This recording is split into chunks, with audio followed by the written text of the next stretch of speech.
Somuncu Baba Türbesi'ne geldik. Türbe hemen yanında.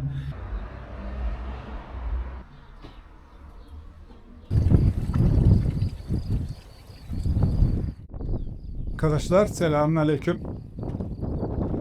Yeni bölüme hoş geldiniz.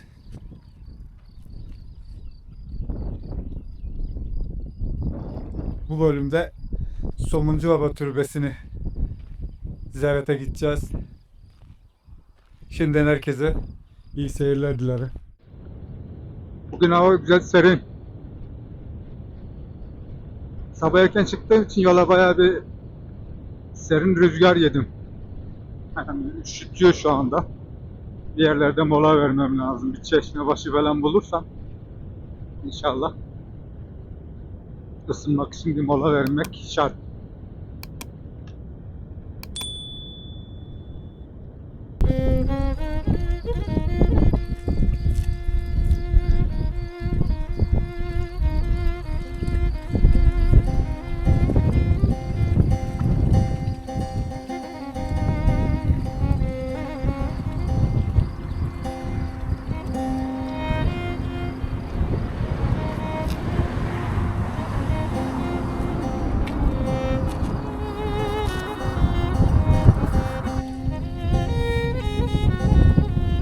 Dağın eteğinde güzel bir köy gözüküyor. Yol olsa da gitsek o tarafa.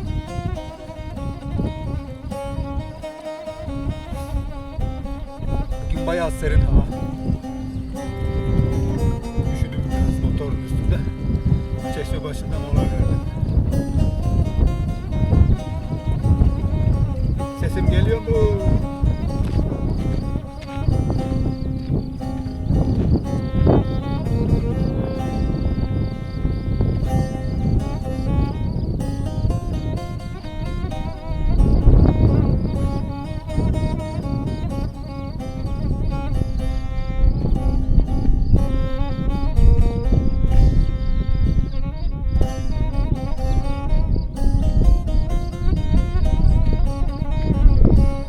Somuncu Baba Osmanlı'nın kuruluş yıllarında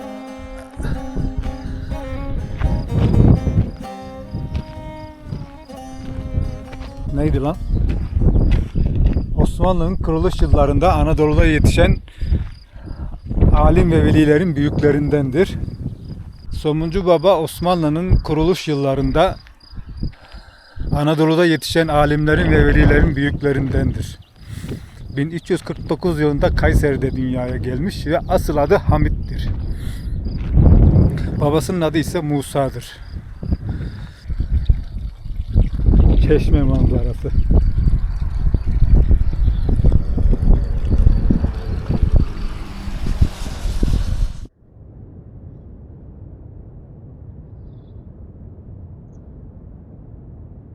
...23 kilometre bir mesafemiz kaldı. Bir yolumuz kaldı.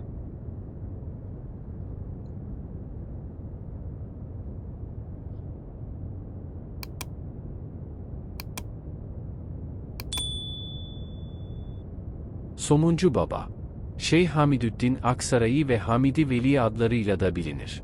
Çağdaşı ve muhtemelen müridi Kemal Ümmi'nin bir mersiyesinden asıl adının Abdullah olduğu anlaşılan Şeyh Hamidüddin, kaynakların pek çoğunda Kayserili diye gösterilir. Abdurrahman el-Askeri ise Aksaray'da doğduğunu yazmaktadır. Atalarının Türkistan'dan geldiği rivayet edilir. Hamidüddin Aksaray'ı ilk tasavvufi eğitimini babası Şeyh Şemseddin Musa'nın yanında aldıktan sonra Dımaşk'a giderek zahiri ilimleri öğrendi.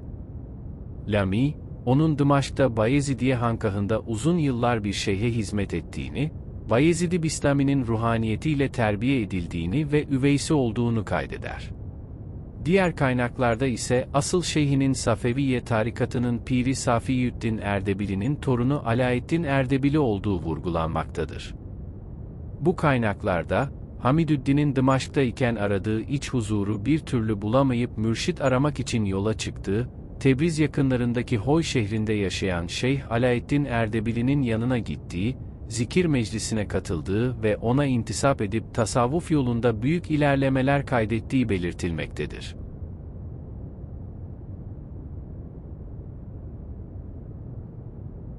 Kemal Ümmi Mersiyesi'nde Somuncu Baba'nın 1412 yılında vefat ettiğini söyler.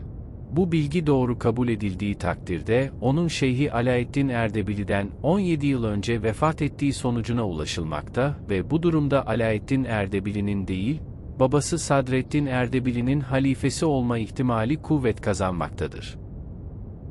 Bununla birlikte Somuncu Baba'nın Alaeddin Erdebili'den hilafet alması da mümkündür. İsmail Hakkı Bursevi ise Alaeddin Erdebili'nin oğlu İbrahim Erdebili'nin müridi olduğu kanaatindedir. Ancak kronolojik olarak bu çok zayıf bir ihtimaldir.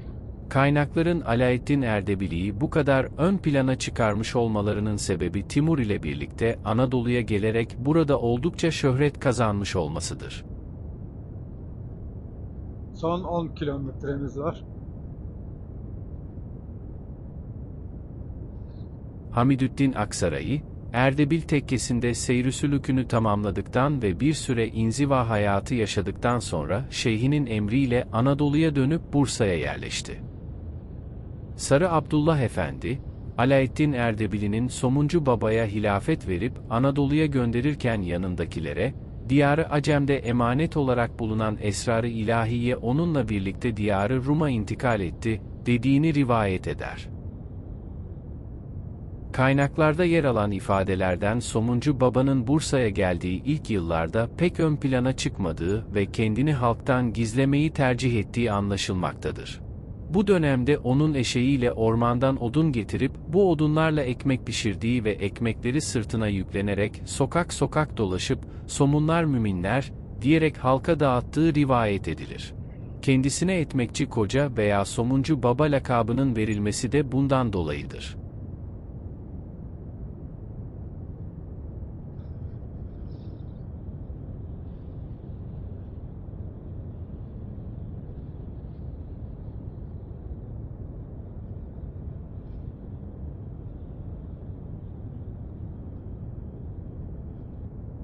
Somuncu Baba, bu şekilde halk içine karışıp melami meşrep bir hayat sürmekteyken Ulu Cami'nin açılışı sırasında Emir Sultan tarafından hükümdar Yıldırım Bayezid ile tanıştırıldı. Kaynakların ifadesine göre, hükümdarın damadı olan Emir Sultan kendisine yapılan hutbe okuma teklifini, "Gavs-ı Azam şu anda bu şehirdedir. Onların mübarek varlığı varken halka nasihat ve hitap etmeyi bize teklif etmek münasip değildir" diyerek reddetmiş ve bu görevin Somuncu Baba'ya verilmesini tavsiye etmiştir. Bunun üzerine Yıldırım Bayezid, Cuma namazını kıldırma ve hutbe okuma görevini Somuncu Baba'ya tevcih edince o da mecburen hutbeye çıkmak zorunda kaldı. Namazdan sonra verdiği vaazda, Fatiha suresini 7 farklı şekilde tefsir ederek, Molla Fenari'nin karşılaşmış olduğu bir güçlüğü de halletti. Somuncu Baba'nın başta padişah olmak üzere herkesi etkilediği, hatta bu olaydan sonra Molla Fenari'nin kendisine mürid olduğu rivayet edilir. Bu olayın ardından sırrının açığa çıkması, halk ve iktidar nezdinde tanınan bir şahsiyet haline gelmesi, kendisine yönelik ilginin gitgide artması, halkın arasına karışıp sakin bir hayat sürmeyi daha çok tercih eden Somuncu Baba'yı bunalttı ve çareyi Bursa'dan ayrılmakta buldu.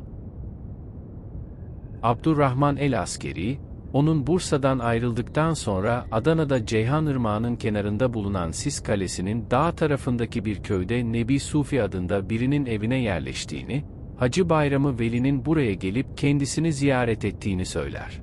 Bazı kaynaklarda kendisinin doğrudan Aksaray'a gittiği belirtilmekte ise de askerinin görüşleri daha isabetli görünmektedir.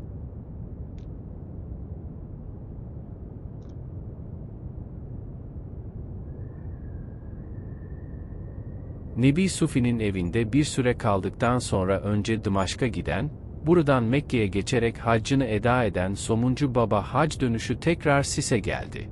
Yanına Nebi Sufi'yi de alarak Aksaray'a gidip yerleşti. Kaynaklarda yer alan ifadelerden, ömrünün geri kalan kısmını bu şehirde müritlerinin eğitimiyle meşgul olarak geçirdiği anlaşılmaktadır. Abdurrahman el-Askeri onun Aksaray'da vefat edip orada defnedildiğini söyler.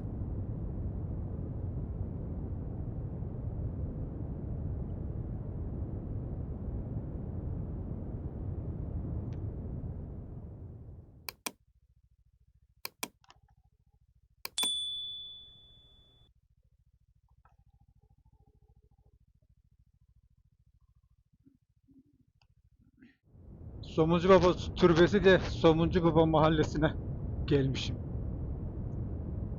Yanlış gelmişim yani.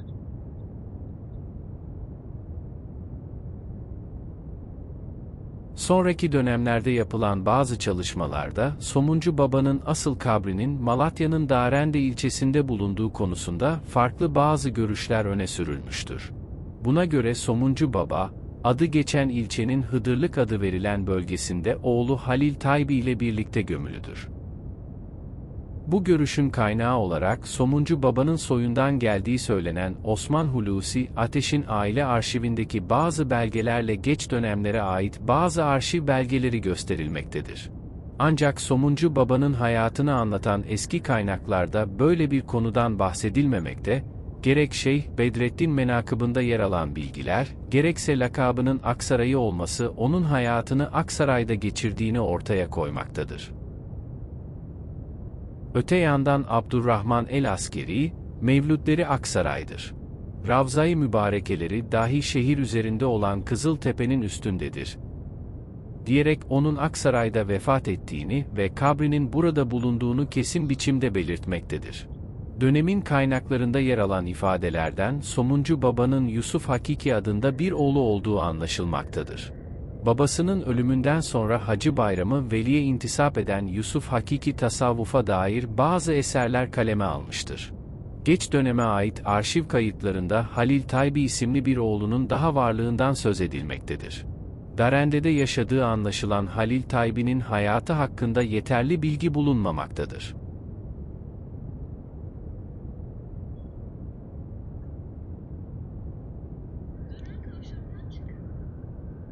Çıktık canım. Türk tasavvuf tarihinde Safevi Erdebili geleneğini Anadolu'ya taşıyan bir mutasavvıf olarak önemli bir yere sahip bulunan Somuncu Baba'nın benimsemiş olduğu tasavvuf düşüncesinde melameti anlayış ön plana çıkar.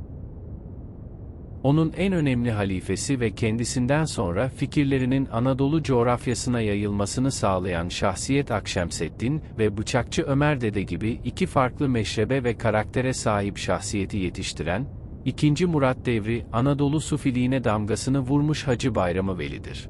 Hacı Bayramı Veli, Bursa'dayken tanıştığı Somuncu Baba'ya intisap ederek tasavvuf yoluna girmiş, onunla birlikte Adana'ya, Dımaşk'a, Mekke'ye ve nihayet Aksaray'a gitmiş, bir süre sonra şeyhinin izniyle yaklaşık 1403-1405 yıllarında Ankara'ya yerleşmiş, vefatında yanında bulunmuştur. Somuncu Baba'nın diğer müritleri arasında Şeyh Şücaüddin Karamani, Şeyh Muzaffer Larendevi ve Molla Fenari'nin isimleri sayılmaktadır. Ayrıca daha sonraki dönemde Hacı Bayramı Veli'ye intisap eden Kızılca Bedreddin'in de başlangıçta Acem diyarından Anadolu'ya birlikte geldiği Somuncu Baba'ya bağlı olduğu rivayet edilir. Onun döneminin diğer sufileriyle de yakın dostluklar kurduğu bilinmektedir. Yıldırım Bayezid'e kendisini Gavs-ı Azam olarak tanıtan Emir Sultan ve 1404-1405 yıllarına tekabül eden hac dönüşü Aksaray'a kadar giderek kendisini ziyaret eden Şeyh Bedrettin bunlar arasında zikredilebilir.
Somuncu Baba Türbesi'ne geldik.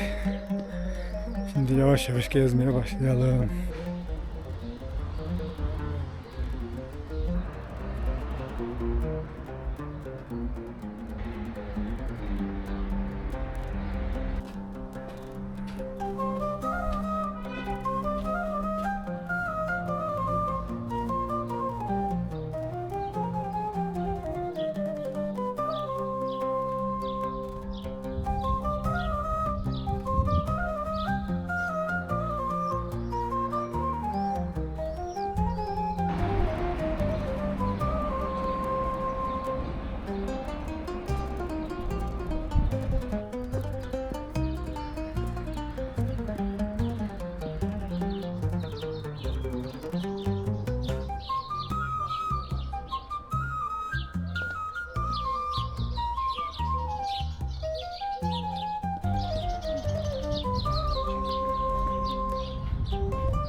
Somuncu Baba'nın mescididir burası arkadaşlar. Türbe hemen yanında. Şimdi birazdan türbeye de gireceğiz.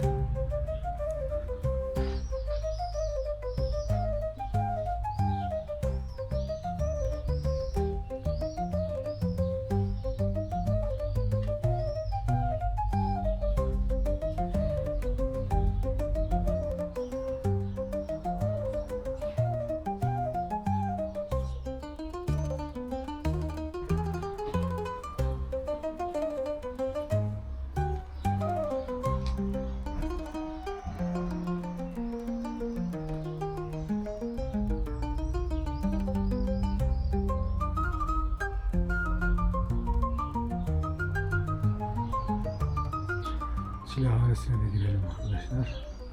Çok karanlık ama inşallah kamera çeker.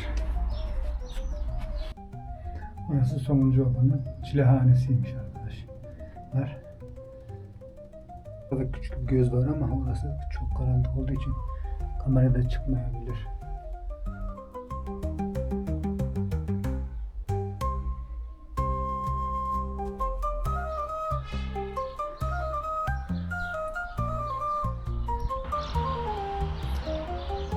Arkadaşlar Somuncu Baba Osmanlı'nın kuruluş döneminde Anadolu'da yetişen velileri büyüklerinden.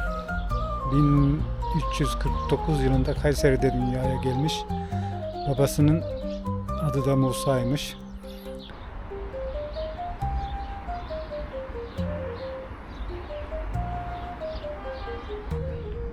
Somuncu Baba türbesini gezdik. Şurada bir tane daha Şarkçı Baba diye bir zat varmış. Onun mezarına da bir Fatiha okuyalım. Oradan devam ederiz.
Evet arkadaşlar, bu bölümden de buraya kadar.